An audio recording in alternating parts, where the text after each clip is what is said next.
Eh bien, peut-être un favori pour la victoire d'étape lâché, Laurent Bellet. Oui, Rémi Coriol. C'est gentil Thierry, pardon. On ne fait pas de vélo le Thierry, hein, on voit bien. Il vient du foot le Thierry, on voit bien, on voit bien. Chute, un coureur, Patrick. Un coureur est tombé dans le ravin, Patrick. Sur notre gauche. Un coureur est tombé. Il s'agit d'un coureur. Attendez, je vais regarder descendre de ma moto. Oui, je vais attendre. Je regarde bien Alex Zoule. Avec l'attaque d'Anti-Schleck, là, c'est Nibali, le premier à sauter dans sa roue. Franck Schleck est juste derrière. Et Alberto Contador qui vient de partir. Lance Armstrong est lâché. Et il est littéralement impliqué, comme on dit, dans les milieux cyclistes. Alors Bonjour à tous et bienvenue pour cette nouvelle émission des commissaires de course qu'on a nommé un café avec VCN. C'est l'occasion de prendre un petit moment ensemble le matin et de discuter de l'actualité de ces dernières 24 heures. Et puis ce matin, j'ai le plaisir d'accueillir Benjamin, que vous connaissez bien sûr par cœur. Salut Ben. Salut Charles, bonjour à tous, pardon. Ouais, on a l'habitude des émissions le soir, c'est pour ça que Ben Eh a oui, lancé eh oui. un bonsoir. Puis il avait son quiz hier soir, Ben. En plus, c'est bien passé, j'imagine. Oui, c'était très drôle. Ah oui, il y a eu quelques petites anecdotes. Ah, des fans de Landa qui comme leur idole, n'arrivent pas à conclure, c'est assez terrible. C'est tragicomique. C'est tragicomique. Alors j'en profite pour regarder qui est sur le chat. Je vois Ben, je vois G8 Vélo aussi. Donc je vous salue tous, ceux qui nous rejoignent. Et Benjamin, ce matin, on voulait parler un peu des 4 jours de Dunkerque, parce que hier, on a assisté à un final assez rocambolesque, avec un gros carnage. Et il y avait des idées un peu arrêtées de chaque côté. Et finalement, c'est compliqué, moi je trouve, de savoir qui est fautif sur cet incident, que tu peux un peu nous rappeler vite fait. Ouais, alors tu dis finale rocambolesque, moi je dirais finale de merde, hein, tout simplement. Et pas forcément de la cause des organisateurs, alors certes il y avait quelques virages, mais bon, au bout d'un moment si tu commences à te plaindre sur un final comme ça, ce niveau parcours, tu te plains quasi tout le temps. La ligne d'arrivée était en légère courbe, là encore, je pense que c'était dans la limite acceptable de ce qui pouvait se passer, et surtout il y avait un sprint donc très décousu avec énormément de nervosité, et à la fin, Arnaud Delis, qui était mal placé, était en train de remonter comme une bombe. Et il s'est retrouvé entre De Klein et, je suis désolé Maclay, pour la je crois. prononciation, Non, Wellsford, pardon. et Wellsford et Maclay, oui, pas De Klein, n'importe quoi. Qui lui a fermé la porte, tout simplement. Alors, il y a une faute de Arnaud Delis qui passe là où il n'y a absolument pas la place de passer. Et il y a quand même le coup de qui est mis par Wellsford qui ne doit jamais être mis. Mais est-ce que tu as eu l'impression, comme moi, Ben, en voyant la première image, le direct, que la faute, elle était à 100% sur Delis? Peut-être pas à 100%, mais oui, je me disais, mais putain, mais qu'est-ce qu'il fait? Les deux, ils sont en train de sprinter quasiment épaule contre épaule, ils vont jamais le laisser passer. Dans un sprint, tu laisses. En plus, il faut rappeler que nous, on est dans notre canapé, on a un peu l'adrénaline puisque c'est l'arrivée, mais ça n'a rien à voir avec un coureur qui est à 60 km/h, voire plus, avec le cardio à bloc à la fin de 150, voire plus kilomètres. La personne réfléchit moins. Donc sur le premier coup, je me suis dit, putain, mais ça va tomber et ça va pas manquer. C'est en revoyant avec la VAR Avec la VAR. C'est la vue de on dessus, voit d'ailleurs, qui nous donne un voilà, peu plus d'infos. tout simplement, il y avait un geste inacceptable. Même si ça n'empêche pas que Delis est un peu responsable. Parce que si je me trompe pas, Ben, il y a un coup de hanche, c'est ça, qu'on voit sur la vue de dessus de Wellsford à un moment, quelqu'un De a reçu hanche le coude. et coup de... Il y a le coude qui est mis. Hein. On voit qu'il étend la surface de son corps, on va dire, pour garder des On est termes vraiment dans la barre, là. footballistiques. Voilà. Non, pour moi, c'était obligé d'être déclassé. Ouais, ouais, T'es une fois obligé qu'on d'être avait vu déclassé plusieurs au ralentis. minimum, surtout avec les conséquences. Alors, c'est pas bien de juger avec les conséquences, parce que je pense que, quoi que tu me diras, je pense qu'il aurait été déclassé même s'il n'y avait pas eu de chute, mais il y a des conséquences terribles. Hein. Il y a plusieurs coureurs qui sont blessés. Là, on cherchait Zingelé qui a une fracture du scaphoïde, par exemple. Ouais, puis il faut le dire, Ben, si Delis ne tombe pas, Et... il est déclassé aussi, je pense.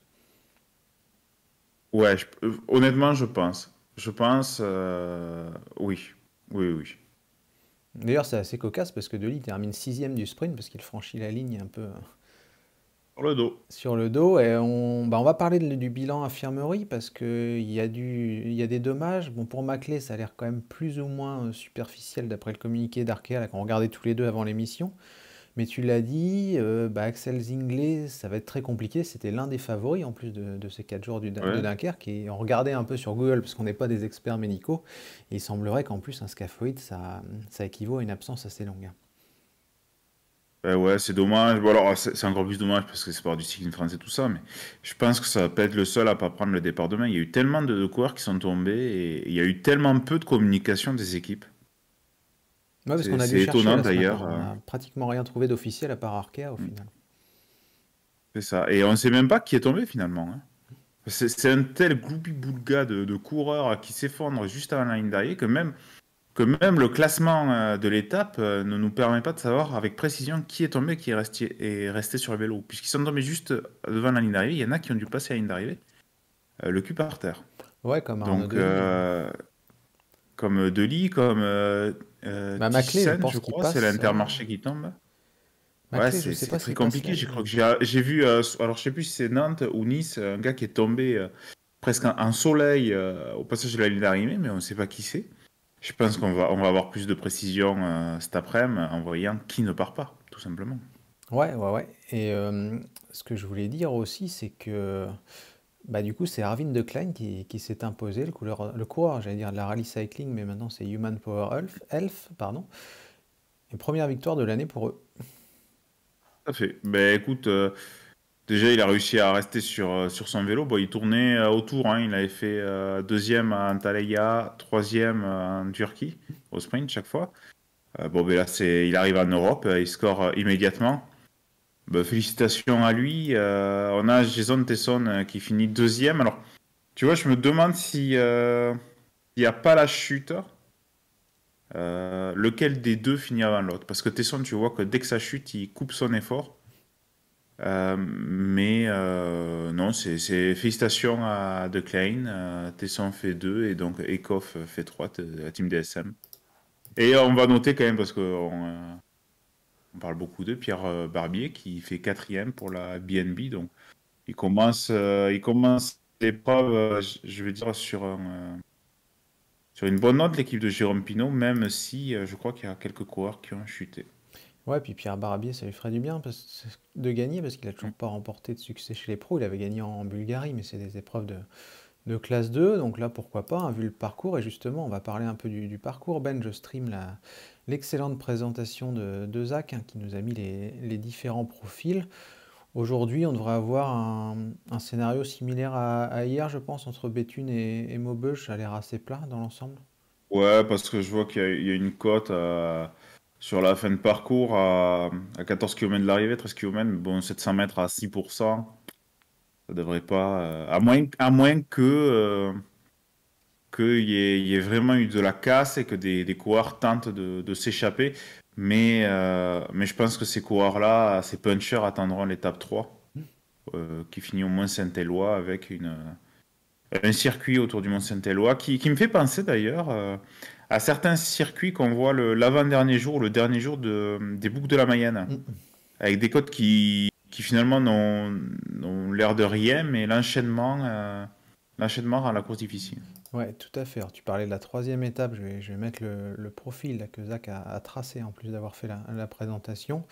Ensuite, quatrième étape, bon, pas grand-chose à dire parce que c'est assez plat et on aura, Benjamin, l'étape Rennes samedi, comme d'habitude, hein, j'ai envie de dire, autour du Mont Cassel.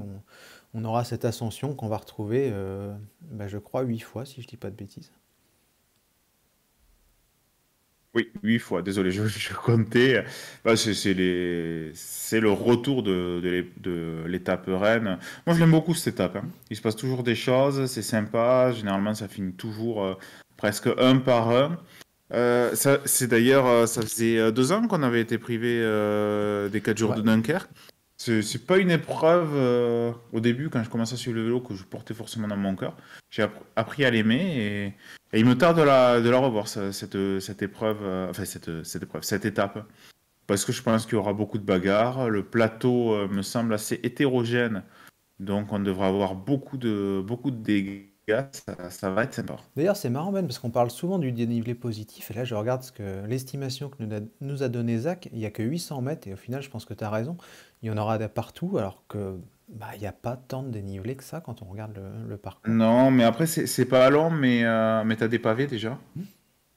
800 mètres seulement? Ouais, c'est impressionnant, c'est pour ça que j'étais en train de Ça lire la me paraît présentation. bizarre, parce que 2 km 4 à 4,7%. 800? Non, je pense qu'il y a une erreur, hein. Pour moi, c'est pas possible qu'il y ait que 800 mètres. Parce qu'en plus du Mont Cassel, il y a une autre bosse.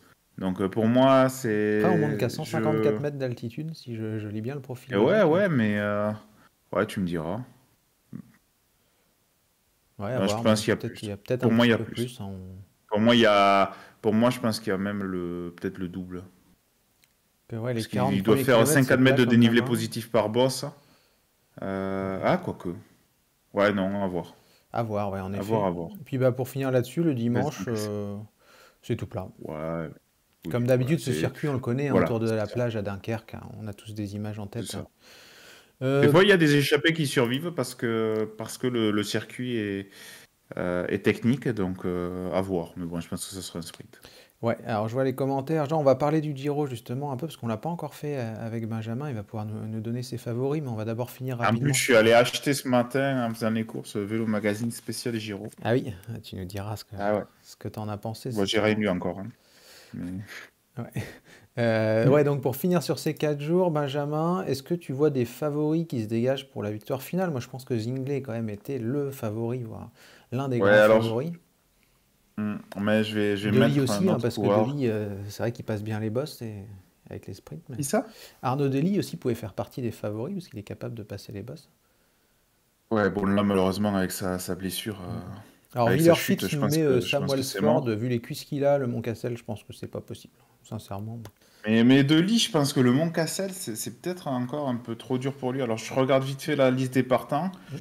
Alors, Hugo Hofstetter, à voir comment il revient de sa blessure. Parce que lui aussi, c'est quelqu'un qui passe très bien les bosses. On va avoir un œil attentif sur Joris Delboff, qui est cyclocrossman, qui a fait de bonnes Coupes de France au mois d'avril. Alors, une Nantes Atlantique et Nice Métropole, je sais pas. On ne connaît pas encore assez les coureurs, parce qu'on les a surtout vu courir face à des adversaires quand même assez forts. Je vais surtout parler des Français, hein, parce que les autres coureurs, je les connais moins. Franchement, niveau français, je vais t'en donner 3, non? Il y a Hugo Page qui avait été pas mal en début de saison, notamment sur le Tour d'Oman. À voir si, par contre, c'est pas trop dur pour lui le casser. Là, j'ai des doutes. Mais à voir quand même, hein. Il avait fait, par exemple 20e de l'étape remportée par Lafilippe sur le Tour du Pays Basque, donc il passe à moitié les bosses. Il y a Paul Lapera qui est un puncher. Alors Paul Lapera, c'est un coureur, quand il est passé pro, on parlait surtout de Valentin Paré-Peintre. Il est passé en dessous des radars, même son début de saison qui est quand même assez honnête, hein, il fait quand même 4e de la Classique Loire-Atlantique, il finit second sur une étape de l'UAE Tour.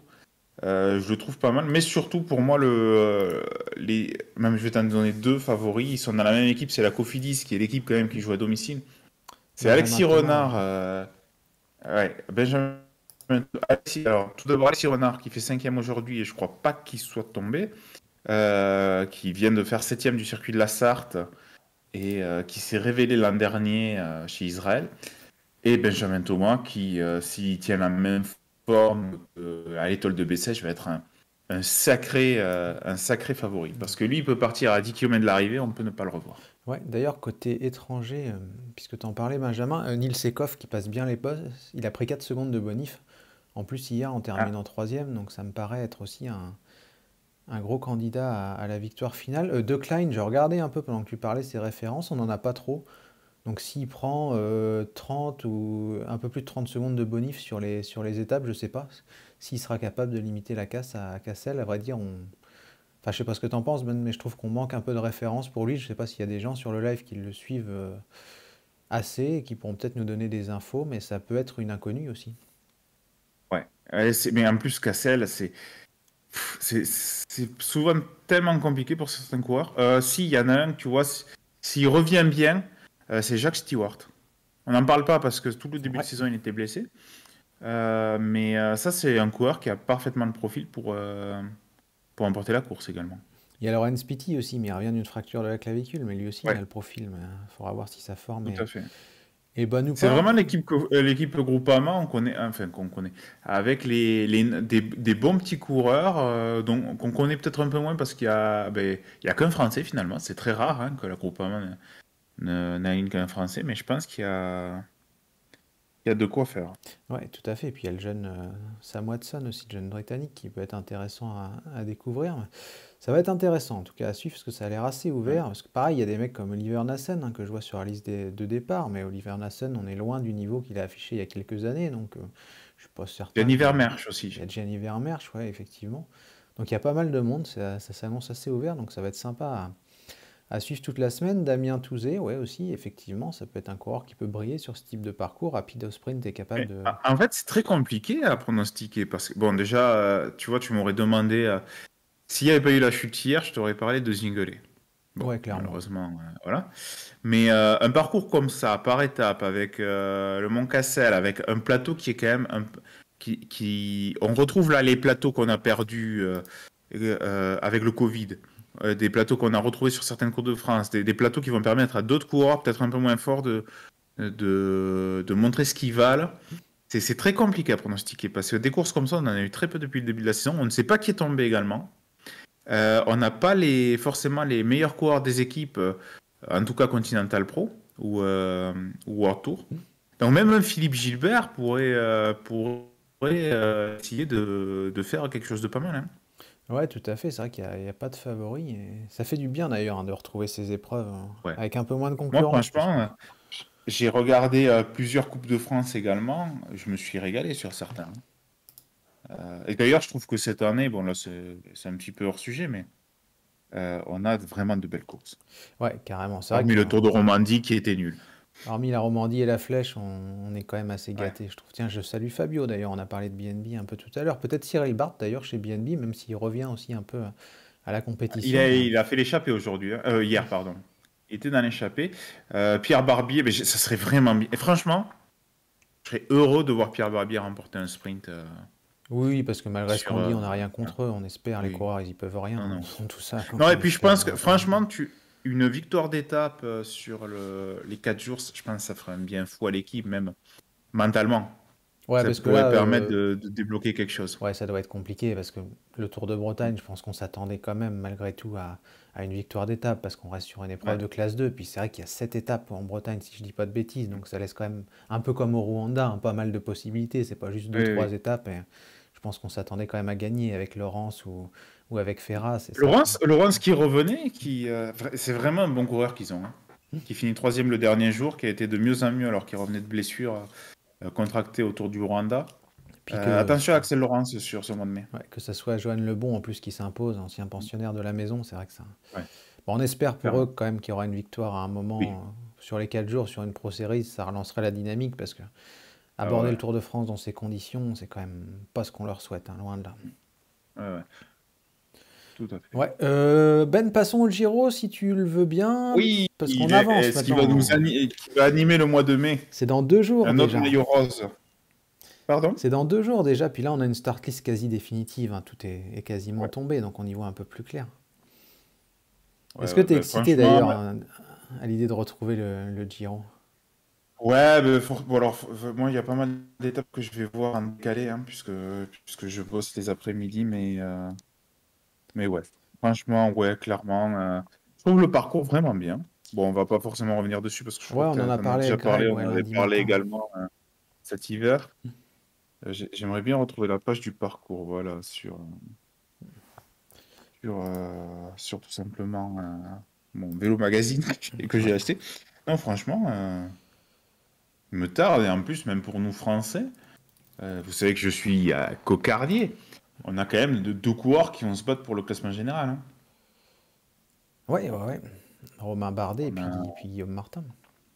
Ouais, c'est vraiment cool. Franchement, c'est ouvert. Alors, il y a Richard Carapace, je voyais tout à l'heure, je sais plus qui en parlait dans le chat. Ouais, c'était Jean, je crois qu'il fait figure quand même de favori, hein, d'autant plus qu'on l'a dit, Voilà. Ineos, il y a Richie Porte, il y a Castroviero, il y a Pavel D'accord. Sivakov, enfin, il y a quand même une grosse équipe. Sivakov aussi qui peut faire un bon truc hein, pour les Français. Ouais. Mais Carapace, c'est pas le leader non plus qui va tout gagner. C'est pas Pogacar ou Roglic. Oui, tout à fait. Il y a des failles. Il y a des failles. On va voir comment il part. Là, il part en favori. Le Giro qu'il avait gagné, il n'était pas favori. On va voir comment ça va se passer. Alors, bien sûr, quand tu as un Richie Porte en équipier, généralement, comme disait Darmanin, vous inquiétez pas, ça doit bien se passer. Mais Ouais, parce qu'on sait que Richie Porte, il joue le jeu à 100%. C'est un mec qui va se dépouiller sans arrière-pensée comme d'autres, des fois, qui roulent un peu en dedans. Mais là, c'est jackpot, maintenant, quoi. le parcours, en tout cas sur le papier. Après, encore une fois, il faut voir les conditions météo, il faut voir l'état des routes, il faut voir la configuration, le vent, etc. Sur le papier, attention, ça va vraiment pas être facile à contrôler. Ouais, Il y a carrément. plusieurs enchaînements de cols. On sait que la Ineos, ou enchaînement à la Sky, quand ça part de loin, c'est pas forcément facile à contrôler. Il y a quand même des équipes qui ont de gros effectifs. Je pense notamment, alors, ça va peut-être faire rire, la Astana, avec Vincenzo Nibali. Vincenzo Nibali, il est toujours fort sur le Giro. Il est toujours fort, c'est peut-être son dernier Giro, donc il va être surmotivé. Il y a quand même Miguel Angel Lopez, qui est super bon en altitude, et il y en aura de l'altitude. Et il y a la Bahreïn surtout, la Bahreïn avec Bilbao, avec Landa, avec Pouls, ils ont mis la grosse équipe en montagne. Ouais, puis Donc, Fabio Novi qui a la attention. Bora aussi, qui a une sacrée équipe pour mettre le bazar. Ouais, la Bora avec Bourman, avec Kelderman, avec Hindley également. Ah oui, Kamna, ah oui, ils ont mis la grosse équipe. Donc là, tu vois, il y a quand même 4 grosses équipes, j'ai l'impression, sur ce Giro, avec Bora, Bahreïn, Ineos et peut-être même Astana, je sais pas. Peut-être Astana va le mettre en 4e avec Jumbo-Visma. Qu'est-ce que t'en penses? Ouais, bah oui, je pense que c'est à peu près ça. Il y a des collectifs. Bah, j'espère pour la course que Carapaz va pas prendre trop vite le leadership, parce que comme il a pour moi la meilleure équipe, ça risque d'être derrière compliqué de les mettre en difficulté. Limite, j'espère qu'il sera peut-être un peu moins fort, qu'il soit dans un Mais rôle de de toute façon, chasseur, quoi, mais- après, il peut prendre la tête à l'Etna, mais déjà, je le vois perdre du temps sur le chrono du 10e jour sur un Almeida, par exemple. Ouais, je pense que Van Der Poel sera maillot Donc, rose assez vite, ouais. Enfin, je vois bien ça comme ça. à voir, hein. Mais je pense que là, vraiment, avec les configurations d'équipe qu'on a, encore une fois sur le papier, il n'y a pas d'équipe qui peut contrôler parfaitement la course. À la limite, peut-être, on pourrait dire la Bahreïn. Mais bon, la Bahreïn, le problème, c'est qu'ils n'ont pas des leaders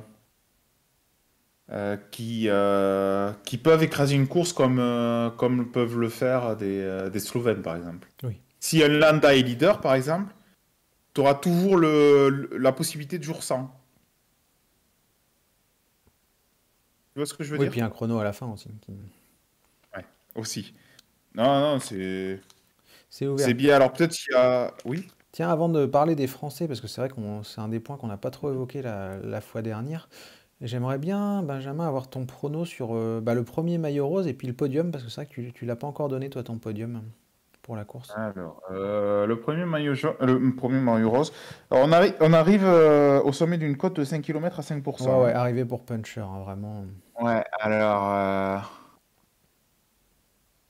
Excuse-moi parce que j'ai pas trop regardé le... Ouais, regarde, bah tiens, moi, je sais plus si je l'ai donné ou si j'ai demandé au gars la fois dernière, moi j'ai envie de dire Mathieu Van Der Poel, comme je l'évoquais tout à l'heure. Eh ben, c'est ce que je me disais, mais 5 km à 5%, Joao Almeida. Almeida, ouais, ça paraît être... 5 km à 5%, je sais pas, c'est quand même long 5 km. Hein, faudra du pour grand Van Der Van Der Poel. Ouais, à voir. À voir. Ouais, sinon, je dirais Van Der Poel, Almeida. Ouais, t'as Girmay Mince. aussi, hein, suivant sa forme, qui peut être intéressant sur ce type d'arrivée aussi. Ah, il a pas repris la compétition il y a très longtemps quand même. Ouais, c'est vrai, il va peut-être manquer. Non, Astradri nous dit Ewan. Ewan, ça me paraît peut-être un peu juste quand même. Il faudrait vraiment que ça se regarde beaucoup, et puis 5 j'y crois pas km à parce qu'il 5%. y a un maillot rose à aller chercher. Donc, Non, non, et puis cette année, il n'a pas non plus fait d'exploits extraordinaires non plus. Hein. ouais, et puis il y a vraiment cette idée du maillot rose, hein, je pense qu'il va donner envie à beaucoup de Valverde punchers. aussi, Valverde aussi, ouais. Ça peut être Valverde. intéressant. Non, donc, écoute, je change, mais Valverde à la place de Joao Almeida, parce que Valverde, il sort quand même d'Ardennaise très costaude. ouais. Donc, je vais mettre Alejandro Valverde. Alejandro Valverde. Puis je vois du Almeida, ouais, comme on a dit, du Ewan. Donc on verra, c'est assez ouvert là encore pour le premier maillot rose, c'est intéressant. Puis comme on l'évoquait dans la presse l'autre jour, comme le lendemain c'est un chrono, on risque d'avoir un changement de leader assez rapide en fait dans les deux Ouais. premiers jours. Donc ça aussi c'est Bien sûr, le chrono, il est pas facile, hein. ouais, pas facile le chrono.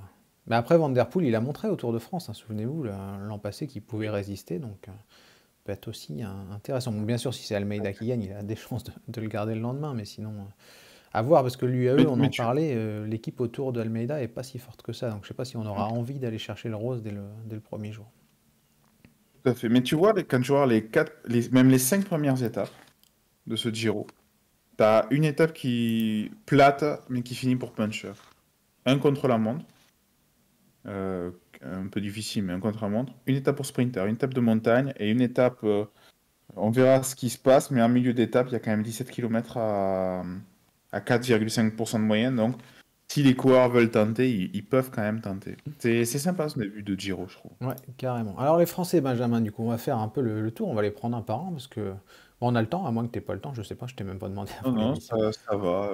Par contre, Il y en a pas la beaucoup en Groupama n'a plus. pas encore annoncé la compo définitive, on est d'accord? Non, c'est pas encore officiel, je crois, pour la Groupama FDJ. Donc on prendra avec des pincettes, à moins que ça soit tombé là dans la matinée, parce qu'il reste que 2 jours avant le départ, et je pense que les coureurs sont déjà sur place. Donc c'est Alors, curieux. Sivakov, donc le premier, on va prendre par Dossard, hein, comme ça va être. ouais, mais Sivakov, et on peut le définir comme véritable Français. Sivakov, il revient bien, hein, 10e du Tour des Alpes. Il a un peu craqué le dernier jour, mais sinon, il était quand même très costaud. Alors, il va être probablement en tant qu'équipier de Carapace. Maintenant, selon les circonstances de course, il pourrait être envoyé à l'avant. On va voir comment ça se passe. Soit équipier, dans ce cas-là, il devrait faire dans les 20-25 premiers, probablement. Soit, selon les circonstances, il peut être un outsider qui pourrait essayer de jouer le top 10. Ça va être intéressant de voir ce qu'il fait. On se rappelle qu'en 2019, pour son premier grand tour, Il est terminé premier 8e, grand je crois. tour, Je sais plus. non, c'était pas son premier grand tour, il avait fait la Vuelta en 2018, même s'il n'avait pas fini. Il avait fait 9e. 9e, pardon. À suivre, Pavel, un top 10 ou un top 15, ça me paraît pas mal, parce que même s'il est dans un rôle de soutien à Carapaz, on a vu que un lieutenant de luxe pouvait tout à fait, s'il était costaud, faire top 10 ou top 15. Lilian Calmejane, alors je sais que c'est un coureur que tu apprécies, et j'en parle parce qu'il y a un c'est enjeu un en Tarnais. plus pour Lilian Calmejane, qui vient du Tarn, effectivement, comme toi.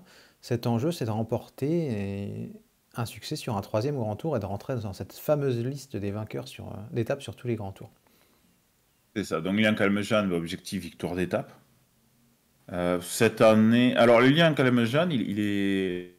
Depuis ses frasques où il avait fait n'importe quoi sur le Tour de France en 2018, il est un peu passé en dessous des radars. Cette année, il fait quelques places, hein, quelques top 10. Il est papa. Il a été papa cette année. Est-ce qu'il a bien préparé le Giro? Je pense que oui, parce que c'est quand même l'objectif. Alors, j'allais dire l'objectif de sa saison, peut-être le dernier objectif de sa carrière. Ouais, parce qu'il en a parlé sur les réseaux sociaux, donc je pense que c'est quelque chose qui est dans sa tête. Hein. Donc, je pense qu'on va le voir beaucoup à l'avant. Ouais, victoire d'étape, hein. Je pense qu'il y aura plusieurs occasions. Il y a quand même pas mal d'étapes pour Puncher qui devrait se jouer en échappée. Michael Cherel, alors qu'est-ce qu'on peut attendre de Michael Cherel? Un rôle d'équipier tout simplement? Et peut-être la première victoire d'étape de sa carrière. Oui, Il n'a jamais gagné. Pas de leader pour le général. T'es Hubert Dupont et Stéphane Goubert. Michael Cherel n'a jamais gagné. Alors, équipier peut-être de Félix Gall, mais à voir ouais, je pense que Félix Gall sera leur leader, mais c'est pas non plus un leader où tu vas, ça sera top 10, top 15, que tu vas accompagner. Parce qu'en plus, Félix Gall, c'est son premier grand tour. Ouais. Tu parles souvent, Benjamin, de maturité lente. On est vraiment là-dedans, hein, pour Félix Gall. Champion du monde junior en 2014, je crois, ou 2015, je sais plus. Mais ça montre que c'est pas parce qu'à 20 ans, on n'a pas explosé qu'on n'a pas explosé. Là, à 24 ans, il fait 12e du Tour du Pays Basque, 6e du Tour des Alpes. C'est bien. Il a pris son C'est temps. bien, ça fait plaisir. C'est bien qu'on n'ait pas tout le temps les mêmes profils de coureurs. Ouais, tout à fait. Alors, Nance Peters, on va aller rapidement parce qu'au final, c'est un peu comme Calmejane, quoi. Il a déjà prouvé d'ailleurs en remportant pas mal d'étapes que lui, c'était la chasse aux étapes. Hein. C'est ça. Peut-être il est moins en forme quand même que. Ouais, j'ai l'impression. Que l'année où il avait gagné, je crois que c'était 2020. Non, c'était 2019 parce que 2020 c'était l'année Covid. Donc à voir. Après, c'est un coureur généralement qui peut bien finir ses grands tours, donc à voir. Nicolas Prodhomme, est-ce qu'on va aller chercher un top 20? Ah, ça va être compliqué. Hein. En faisant des L'an échappées dernier, un peu. Alors, l'an dernier, il passe pro très tard. D'ailleurs, on avait parlé sur VéloClub.net qu'il n'était pas passé pro, qu'il aurait dû passer pro. Il est finalement passé pro en 2021, je crois. Il fait son premier grand tour l'an dernier, il fait 52e de la Volta avec notamment une 9e place d'étape au Pico Villuercas en échappée. C'est l'étape que gagne Romain Bardet. Cette année, il a forcément un grand tour dans les jambes. Alors, il n'a pas encore fait de résultats très très costauds. Il fait 39e du Tour des Alpes, donc on voit que c'est un coureur qui grimpe pas trop mal. Je pense qu'il va viser surtout les échappées. Et écoute, je serais content s'il visait dans les 30 premiers du classement général. Ça voudrait dire qu'il y a une certaine régularité, même s'il laisse passer plusieurs étapes. Ouais, parce que la fin du Giro est très dure. Hein. Donc, comme tu dis, ça voudrait dire qu'il y a quand même de la caisse et de la résistance. On va passer à Cofidis. Alors, grosse inconnue, parce que moi, j'avoue que je ne sais pas ce qu'il va viser et ce qu'il est capable de faire, vu la concurrence qui est quand même moins élevée, tu l'as dit, que sur le Tour. Guillaume Martin, qu'est-ce qu'on peut en attendre, Ben?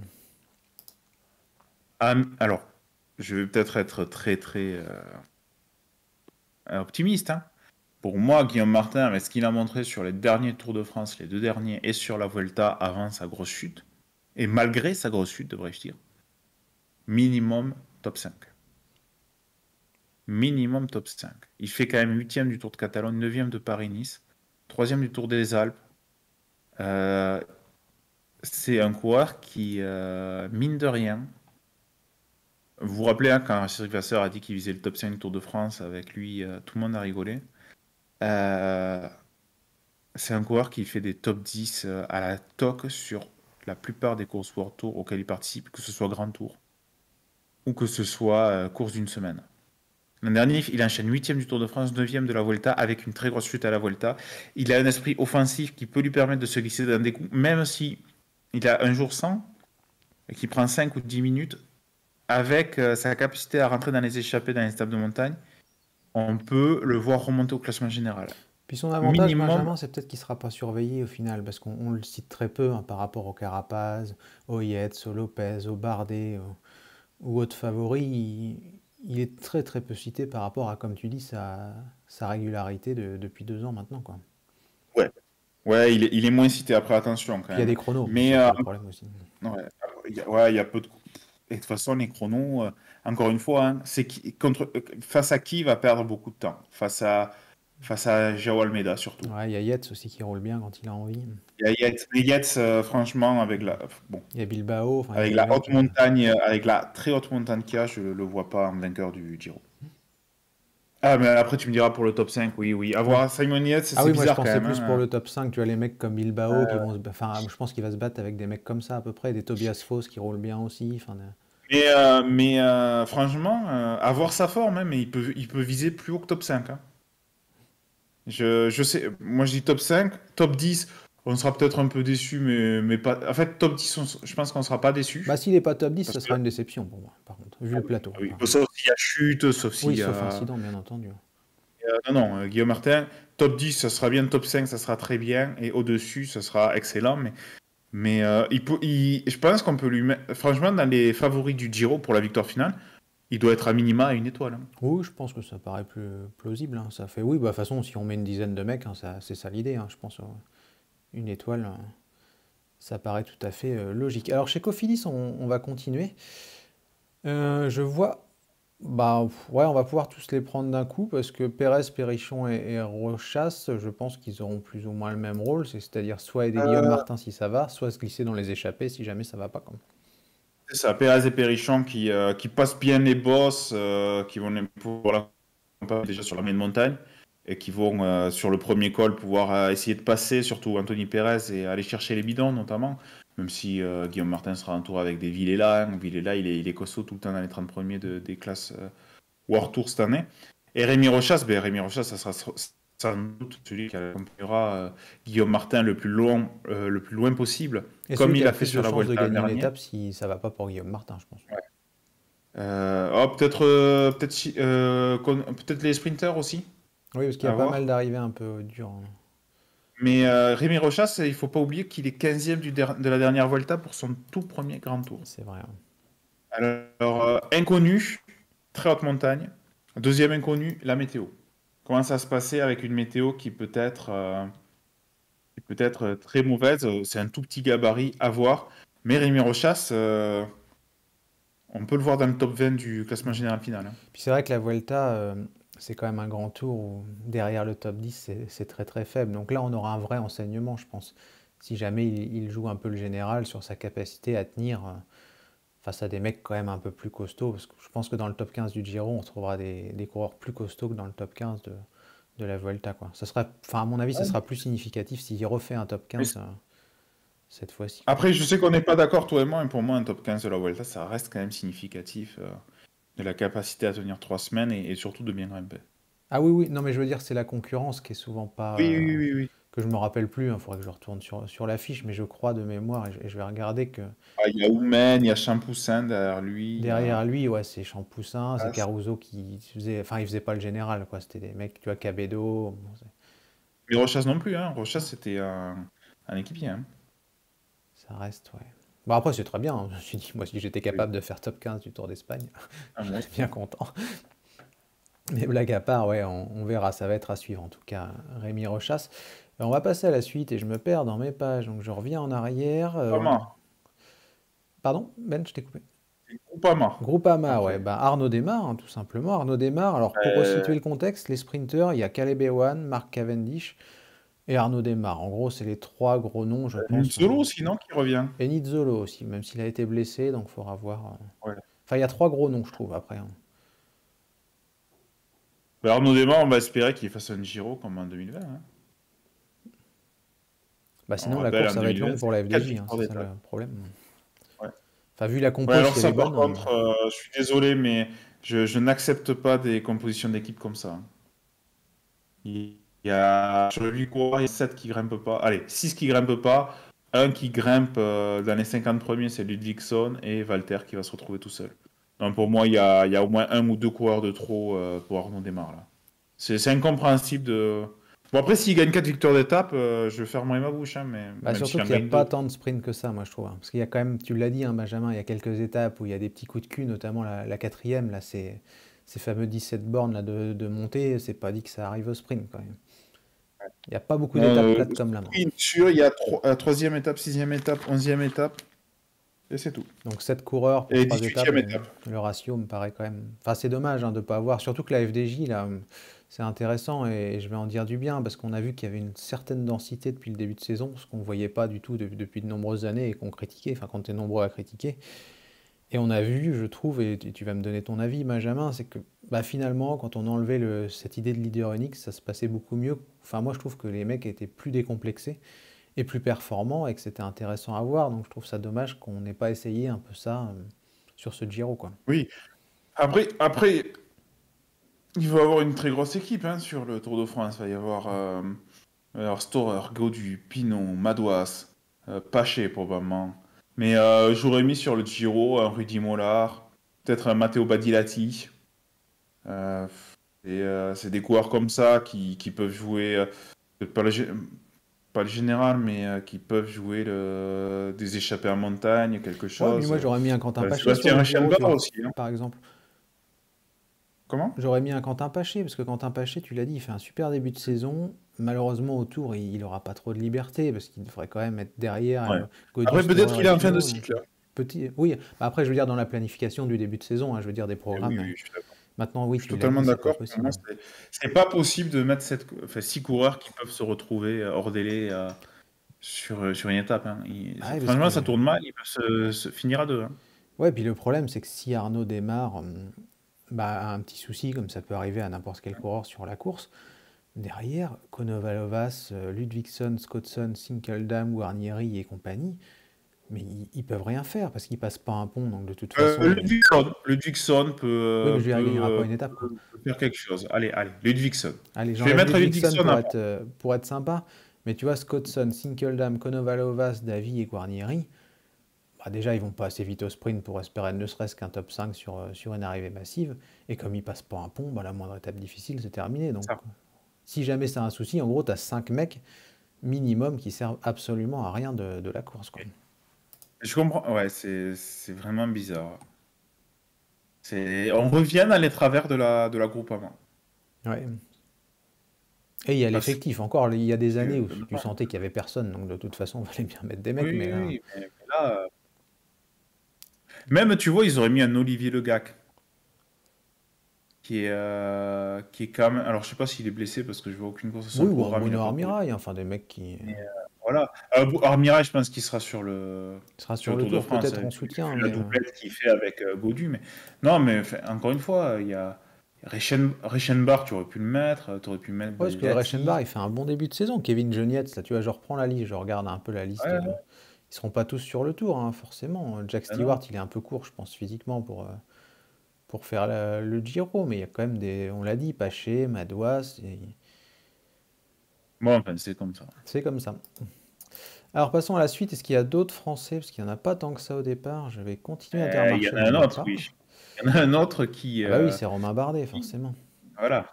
Il y en a deux, en fait, parce que Romain Ouais, Bardet il y a sera pas Romain seul dans son Combo équipe. aussi. Romain Bardet, moi je le vois sur On le va commencer podium. par Romain Combo, Ouais, ça sera plus rapide. Romain Combo, donc bah, cette année, c'est pas terrible, hein. Romain Combo, il a fait un bon début de saison, 21e Tour de la Provence, 12e des Tours des Alpes, parce que c'est un coureur qui peut bien grimper. Et puis les 3 courses World Tour qu'il a fait, il a jamais terminé. Maintenant, je pense que lui aussi, s'il est venu chez DSM, c'est parce que c'est ami de Romain un Bardet. grand pote à Romain Bardet. Après, il est pas mauvais, hein, qu'on Oui, soit ça d'accord. Je reste un dis bon pas coureur, mais quand il était chez Nippo Delco, il faisait de bons résultats. Il fait quand même 37e de Paris-Nice, donc c'est un c'est bon pas. coureur de pro Conti, quoi. Voilà. Et je pense que tout simplement, il sera totalement dévoué à Romain Bardet. Romain Bardet qui arrive dans une grande forme. Alors, il est tombé sur Liège, mais il a déclaré qu'il avait rien eu cette année. 9e du Tour UAE, il était moyen. 12e de Tirreno, mais en attendant à Rensman. Et puis une victoire du Tour des Alpes, là où on pensait qu'encore une fois il allait échouer à la deuxième place, pleine d'autorité. Pleine Oui, d'autorité, c'était le c'est plus lui fort. qui imprime le rythme dans le dernier col. Après, il est relayé par Arensman, mais c'était le plus fort. Romain Bardet a l'occasion de faire podium. Et si des choses s'enclenchent, si on a une météo un peu dégueulasse, mais qui permet quand même de faire des grandes étapes, il devient le favori logique, hein. Il passe, je pense qu'il peut faire très très fort sur un Giro aussi montagneux. Ouais, moi je le vois sur le podium aussi. Puis tu sais, on en parlait un peu avec Grégory. Je crois que c'était lundi au moment de faire le tour un peu du parcours. J'ai l'impression que ce Giro, il ressemble un peu à celui de 2020 et à d'autres grands tours, hein, pas le Tour de France forcément, parce que la concurrence est toujours au rendez-vous, mais ça sent un peu le one-shot, tu vois, un peu comme Kreuzweig qui avait l'occasion d'une vie, comme Tao et Hindley en 2020, et là j'ai l'impression que si jamais ça va pas pour Carapaz, derrière tu as des mecs comme Lopez, comme Bardet et comme deux, trois autres, Même Landa, hein. ouais, comme Landa, qui normalement peuvent pas gagner un grand tour parce qu'il y a toujours un mec plus fort dans le lot, et qui là, enfin, peut-être pourrait avoir l'occasion d'une vie, je trouve, de s'imposer sur une très grande course. Et Romain Bardet, tu l'as dit très justement, en fait partie, parce qu'il a montré sur le Tour des Alpes qu'il était très costaud en montagne. Certes, il y aura les chronos, mais encore une fois, à part Almeida, il n'y a pas de grand spécialiste, donc il ne perdra pas non plus trop de temps. Et moi, j'ai un peu envie de croire, même si je pense qu'il n'est pas le favori, que c'est Carapaz et qu'il y a Yates quand même aussi. Oui. Mais derrière, je pense qu'il y a une vraie opportunité de remporter un grand tour. Et ça fait longtemps que je ne me suis pas dit qu'il y avait un Français qui pouvait, pourquoi pas, remporter un grand tour si ça se goupille bien, quoi. La Tour de France 2019. Oui, avec Pinot, bah depuis ce temps-là d'ailleurs. C'est ça. Non, mais ça fait 3 ans, hein. Mine de rien, ça passe. Mais non, clairement. Même, je vais te dire, avec un parcours comme ça, moi, je mets Bardet devant Yates en termes de favoris, parce que, encore une fois, Yates, quand il y a des enchaînements de cols de trop de montagne, je trouve qu'il est.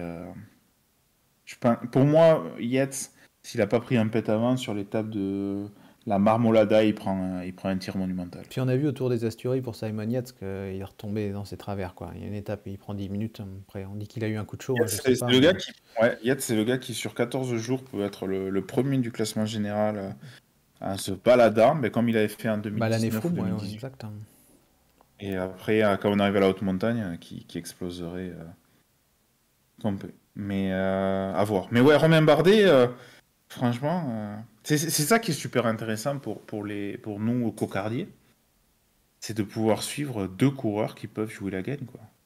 Bon, alors, bien sûr, selon les circonstances, tout ça, mais encore une fois, on est sur le Giro ou des échappées, des courses qui partent de loin sont beaucoup plus.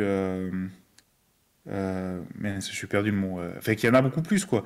Ouais. Pareil, c'est une course où l'endurance joue plus que sur le Tour de Oui, c'est France. plus débridé que sur le Tour. Non, non, franchement, le parcours, si on garde ce parcours, parce qu'encore une fois, il y a toujours le risque Bah, il y a très peu de très haute d'avoir. montagne quand même. On va très Ouais. peu, je crois, de mémoire. Ouais, il y a la marmolade. En fait, ce qui risque, c'est il y a l'étape d'Aprica, peut-être. Il y a le premier col, le Goretto di Cadino, qui a 2000 mètres d'altitude quasiment, Mais c'est l'étape Rennes, quoi, qui, au cas où la 20e. qui pourrait risquer, mais bon, on sera quand même le 24 mai. Oui, je vous la mets. Ouais, Pareil, le Giro est décalé d'une semaine cette année. Hein. Marmolada, c'est 28 mai, donc on est quand même assez tard. Hein. Mais normalement. Puis on Après, monte, franchement, ça m'irait s'il y a un temps dégueulasse, mais praticable. Oui, oui, oui. Ah bah oui, mais on a Ça- peu de chance d'avoir de la neige quand même. 28 mai, tu Mais l'as dit. encore une fois, l'an dernier, l'étape Rennes aurait dû être courue. Oui. L'étape que gagne Bernal devant Bardet aurait dû être courue dans sa totalité. Il y avait aucune raison. Les organisateurs ont eu peur que d'un coup il se passe quelque chose qui avait très peu de chances de se passer. Ça aurait dû, et ça, c'est pas bien. Donc j'espère vraiment qu'on aura le parcours complet. Ouais, puis en plus, là, je regarde où sont situés les cols italiens, mais on n'est pas à la frontière avec la Suisse, où il fait peut-être un peu moins beau des fois. Là, on est presque vers la Slovénie, donc je pense qu'il fait aussi un peu meilleur de ce côté-là, fin mai, que dans les Alpes autour de la Suisse et de la France. Hein. Oui, après quand on parle qui ferait meilleur, on parle bien entendu que les croûtes soient praticables. Après, Oui, oui. qu'ils fassent dégueulasse, bon, ça fait partie de l'histoire du Giro. Hein. Oui, mais oui, c'est tout à fait ça. Moi, j'ai du mal à croire, enfin, comme tu le dis, que ça soit pas praticable, enfin, qu'on ait du gel, par exemple. Surtout qu'on monte à 2000 piles, quoi. C'est pas non plus une arrivée à 2004 ou 2005, quoi. Non, il n'y a que le Passo Pordoi qui a 2239 mètres, mais encore une fois, ce n'est pas le. Allez. Ouais, c'est bien, Benjamin, tu perds les noms d'écoles. Oh, la Simacopie. Le Ah, Zoncolan, mais je me non? rappelle. Non, je les confonds, moi, les Le, cols Gav- ici. le Gavia, ouais. Gavia et l'autre col mythique du Giro. Bah, le Zoncolan. Non, pas le Zoncolan. Le Passo Gio, non? Non, non. Non. Je les Oh là confonds là, tous je me aussi, rappelle mais c'est pas moi qui Là les connais. là où en 2020, Juan Denis a fait un super travail pour Hidley. Je sais plus, on va nous aider. Le Stelvio, voilà, c'est ça. Et le Finestre, c'est les... Stelvio, merci. Merci. Merci, j'ai Le dit ça. Finestré, mais le Finestré est pas haut en altitude. Et puis c'est vers les Alpes, c'est vers le sud. Non, non, c'est le Stelvio. Stelvio, Gavia, là on est dans les. Pour moi, le Gavia et le Stelvio, avec le Mortirolo, c'est peut-être les trois cols mythiques. Il y a très peu de les cols mythiques légendaires cette année du en Tour. plus, parce que le Mortirolo, il est là, mais c'est pas le versant le plus dur. Donc, Ouais, ils font chier ça. au final, il n'y a pas de... On retrouve très peu d'écoles. Il y a le Passo Pordoi qui est très très connu. En fait, l'étape de la Marmolada, c'est une étape légendaire. Hein. Mais pas de Gavia, pas de Avec Stelvio, pas de Finestre, pas de Mortirolo, par son versant le plus dur, pas de Zoncolan. Ouais, Peut-être qu'on devrait faire, Charles, une émission un jour sur nos cols préférés. ouais, ça peut être intéressant. Hein. Pour une Ouais. émission du matin, ouais, ça peut être sympa. Ça. Puis en plus, si on prévoit à l'avance, on peut préparer les profils et tout. Ça peut être pas mal. Clairement. Je pense que ça peut être bien. On a fait le tour, Benjamin, ou est-ce qu'il y a encore des choses à rajouter sur le Giro ou une réflexion, parce qu'on a le temps, c'est vrai qu'on là, on n'a pas... Ouais, il me tarde. Il me tarde vraiment le Giro, là. Donc ça commence dès vendredi.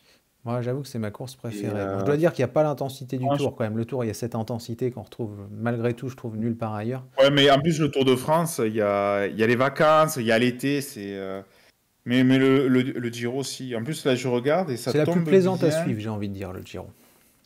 Comment? C'est la plus plaisante à suivre, plutôt que la plus intense, j'ai envie de dire. Ouais, bon, après, Pas ça la course dépend. par étapes, quoi. Ouais, bon, après, le Tour de France, je suis tellement à fond dedans que je suis pas objectif. Bah, on est souvent Et là, je frustré pendant le regarde, tour, c'est ça qui est agaçant, quand même. Là, je regarde les étapes que je vais pouvoir voir et que je ne vais pas pouvoir voir. Le blockhouse, C'est quand intéressant. le pont en mai? Je sais pas, c'est l'Ascension. Je dois l'avoir marqué. Je crois que c'est le dernier week-end, si je dis pas de bêtises. Dites-nous hein, sur le chat. Le 26, 27. Attends, Oh, c'est super. Je un vais prof qui pouvoir sait pas quand voir. est l'Ascension, c'est la première fois que j'entends ça. C'est scandaleux, monsieur. J'ai Ouais. pas le hashtag ou le truc scandaleux sur le chat, mais... Mais je vais pouvoir voir en fait toutes les étapes de montagne. Et la seule étape que je vais devoir enregistrer en fait, c'est Diamante Potenza du vendredi 13 mai, Ouais.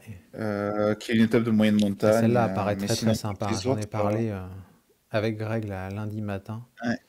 Cette Non. étape En plus, les toboggan. étapes sont en intégralité sur Eurosport. Ouais, ouais. Moi, je l'attends beaucoup. C'est la première que j'attends vraiment, celle de Potenza, pour être honnête. Hein. Ouais. Bon, il y a l'Etna pour voir une Écrémage. première hiérarchie. Bon, l'Etna, c'est toujours décevant. Mais on verra qui gagnera pas le Giro, je pense. À l'Etna, comme tu dis, c'est un écrémage. C'est vrai. Je pense que ça sera ça. Je vois bien un Nibali, tu vois, commencer à perdre du temps, par exemple. Mm. Malheureusement. Et ben, je pense qu'on a fait le tour. Ouais, tout à fait. Honteux. Ben non, il marche pas le truc honteux. G8, malheureusement, j'ai pas mis. Faudrait que je demande à Benjamin comment on fait. Ouais, je t'expliquerai, c'est avec. T'inquiète, je te l'expliquerai, oui. Quand on sait faire, c'est pas compliqué, mais faut savoir. Ah tiens, on parlait des diffusions, on va finir là-dessus peut-être. Benjamin, je disais, et puis je serai peut-être souvent tout seul, parce que c'est vrai que vous bossez tous en journée, donc c'est compliqué, mais on essaiera de trouver des invités. D'ailleurs, j'en profite pour remercier Stradri, parce qu'il m'a mis un petit mot l'autre jour pour me dire qu'il était partant pour m'accompagner s'il manquait du monde. On sera chaque jour d'étape en live à 13h, sauf imprévu de dernière minute, mais on parlera de l'étape de la veille avant le lancement du direct, et ça, je pense que ce sera plutôt sympa, parce qu'il y a toujours des choses à dire. Et je pense que tu seras là de temps en temps quand tu pourras, les Yann Alors, aussi. rarement, mais oui, ça doit être possible, notamment le Et dimanche. sinon, je serai tout seul et je prendrai vos questions, il n'y a pas de souci là-dessus.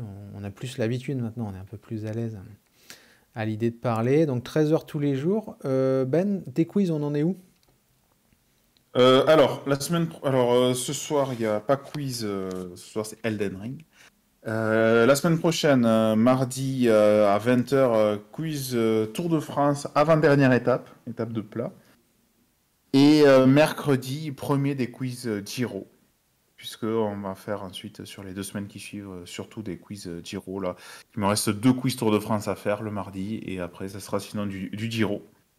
Du Giro et du Giro. Donc, je mêlerai questions, comme je fais habituellement, anecdotes, questions d'histoire, questions de classement, et probablement questions sur le déroulé du Giro actuel. Tiens, mets-nous le lien de ta chaîne d'ailleurs, parce que peut-être que certains Ah oui, l'ont c'est vrai. pas. Et l'horaire, Ben, c'est 20h, en attendant, je meuble, du coup. Oui. C'est ça. Je sais que ça ne va pas à certains, mais Ouais, moi, malheureusement, c'est vrai que c'est compliqué d'expliquer à ma compagne qu'après une grosse journée vélo, je refais du vélo et des quiz le soir à 20h. alors voilà, je sais pas mettre un lien, c'est dommage, mais le lien fonctionne quand même. De toute façon, c'est Akayon80, la chaîne est facilement retrouvable au cas où sur... N'hésitez pas à venir, enfin, il n'y a rien à installer, il y a juste à cliquer sur la vidéo pour avoir votre pseudo. Ensuite, il y a les classements qui sont mis sur le forum veloclub.net, puisqu'il y a le classement du Tour de France donc en temps, TEMPS. Donc là, bon, c'est quasi fini. Et pour toutes les autres épreuves, je fais un classement UCI. Chaque fois que vous finissez dans les 10, 15, 20 premiers d'un quiz, vous marquez des points qui sont sur toute... qui se suivent sur toute l'année. Donc même si vous ratez des quiz, même si vous commencez que maintenant, vous serez classé. Et pour les pronostics, puisque c'est vrai que j'organise les Arnaud nous pronostics sur demande. le forum veloclub.net également, alors forum jeu, tout simplement. Je mettrai au cours de la semaine les étapes, alors le classement général et les étapes qu'on pronostiquera du Giro. Je les mettrai au fur et à mesure et je donnerai la date limite. Donc, là, encore une fois, ces pronostics, tout le monde peut jouer. Alors, je fais les du coup, pronostics donne-nous depuis un peu le début de l'année. principe, Benjamin. Ce sera quoi, le vainqueur Alors, d'étape chaque jour, le podium Très ou... très simple. Bon alors, pour le Giro, je sais pas quelles étapes, je vais pas mettre toutes les étapes parce que sinon je vais pas m'en sortir à tout noter, mais il y aura le général et il y aura plusieurs étapes données. En fait, il suffit de donner un nom de coureur. S'il fait premier, vous marquez 10 points. S'il fait deuxième, vous marquez 9, etc. Jusqu'à s'il finit 10e, vous marquez 1 point. Donc là encore, même si vous n'avez pas participé depuis le début de l'année, c'est pas grave, vous commencez avec un peu de retard sur les autres, mais d'ici octobre, vous aurez largement le temps de rattraper. C'est sympa, il y a plusieurs pronostics à faire, ça prend 30 secondes. Donc un nom par Et étape après, et tu commences vendredi, du coup. Comment ? Est-ce que tu commences pour la première étape? Ouais, alors je vais mettre les pronostics sans doute cet après-midi ou demain. Et il faudra faire les pronostics avant le départ du Giro, donc sans doute avant vendredi midi. Et je pense qu'on pronostiquera classement général, première étape, deuxième étape. En fait, je pense que je vais mettre les 4 premières étapes, puisque comme on en a parlé tout à l'heure, il y a une étape de sprint, une étape pour puncher, une étape de montagne, une étape contre la montre. Donc ça permet de pronostiquer plusieurs coureurs différents. Voilà. N'oubliez pas également, tant qu'on y est, que sur le forum véloclub.net, vous pouvez vous y inscrire, hein, ceux qui ne sont pas inscrits. Vous verrez, donc, pour les classements de mes quiz, c'est dans le forum podcast, mais surtout, il y a un forum jeu. Et sur le forum jeu, il y a un jeu très, très connu qui redémarre. C'est le Giro par élimination et le Ruot, le Aurigue par élimination, c'est-à-dire qu'avant le départ du Giro, vous devez désigner 21 coureurs différents. Et chaque fois, vous devez mettre le coureur qui sera le mieux placé chaque étape. Et à chaque étape, les 3 ou 4 derniers sont éliminés. C'est un jeu super intéressant à suivre. Vous avez 20 minutes, parce que quand même, il faut y réfléchir, à prendre un jour avant le début du Giro.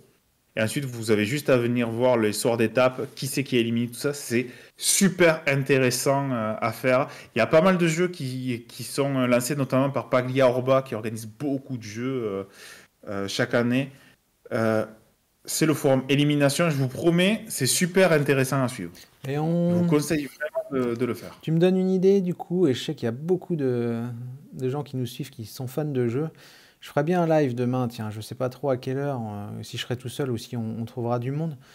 Mais je ferai bien mes jeux en direct, moi, demain. C'est vrai que le Riot, j'adore. Élimination, j'ai un truc que j'adore. Il y a les casquettes jaunes, il y a plein de trucs. Et peut-être qu'on fera un petit stream demain matin, du coup, ou demain midi, ça pourrait être sympa. Que je sais que tu l'as fait. Pas d'être là, mais je vais essayer parce que c'est vraiment des choses.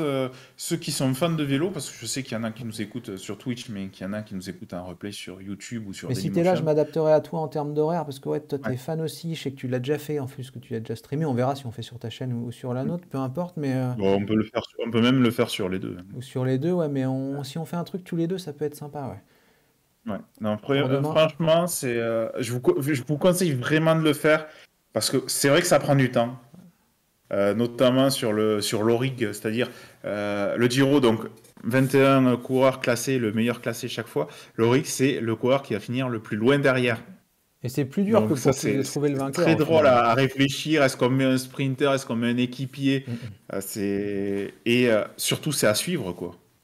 C'est à suivre pour voir chaque jour. On va vite regarder les classements pour voir si notre coureur 67e se fait éliminer ou pas. Il y en a des fois qui mettent des coureurs à l'Aurigue qui gagnent l'étape au Giro. Bon, mais c'est là où on adore les compos FDJ, parce qu'autant on les critique un peu quand il s'agit de parler sport, mais quand on parle jeu, là je peux te dire que les Konovalovas, les Guarnieri, les Sinkeldam, ils vont se retrouver dans plein de listes, je pense. Ouais, c'est vraiment excellent à faire. Ah oui, il faut absolument faire un live. Ouais, on va faire un live demain. On va se caler, on va voir comment on peut se débrouiller, mais on va faire ça parce que ça va être rigolo, je pense. Et on va pouvoir partager nos listes. Et puis en plus, ça nous permet de mettre en avant tous ceux qui organisent les jeux parce qu'ils sont tous bénévoles, ils y passent un temps fou et ça nous occupe pas mal. C'est des jeux où il y a énormément de participation. Hein. On est généralement plus de 60 ou 70 sur ces jeux. Ah ouais, sur le tour, je crois qu'il y a quasiment 100 personnes qui jouent pour l'élimination. Donc c'est plutôt pas mal. Bon, on fera ça demain, du coup. C'est vrai que ça peut être sympa. On va trouver un horaire qui convienne à tout le monde et on va faire ça. Ça marche. Et bien sur ces belles paroles, je propose de clôturer, Benjamin. Et puis on se donne rendez-vous demain. Du coup, on vous retiendra au courant. On va y réfléchir tous les deux tranquillement. Puis on vous redit ça. Bonne journée à tous. Merci encore une fois de nous avoir suivis. Merci Benjamin. Puis à demain, du coup. Merci, au revoir.